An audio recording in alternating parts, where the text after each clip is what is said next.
Cebu City Mayor Edgardo Labella may pagawas og executive order sa mga Mosulod ug Gawas sa Cebu City Jail isip pagpakgang sa pagkatap sa coronavirus sa maong jail facility. Ano ang report? Nag-issue na sa Bag-ong Executive Order atong ginumerohan og Executive Order number 71.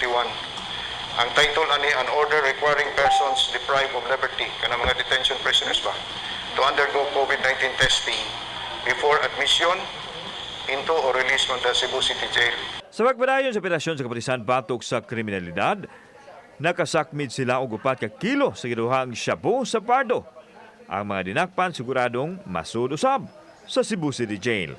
Kini ang usa sa gibasihan ni Mayor Edgardo Labella sa executive order nga ipaubos sa swab test. Gawas sa pagpasulod sa jail facility, ipatis usab kadto mga inmates nga gitakdang mulaya na. So nagpadayon ta hangtod karon ang atong pag-mass testing. Importante gyud bisan pa og murag sakit paminawon nga nagsigi og saka, but kinahanglan man gyud kay sa wa tay buhaton wa mo positive nga resulta, pero ang mga tao nga galakaw-lakaw sa kadalanan positibo di ay wa mahibawi.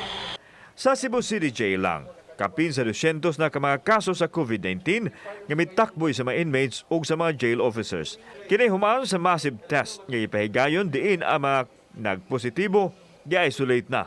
Sa pigasbahin, adunay 19 ka mga tunghaan sa Cebu City ang gihimong barangay isolation center alang sa mga tao nga naghambin sa coronavirus disease. Kauban si Marlon Belgaso, ako si Alan Domingo. Balitang Bisdak.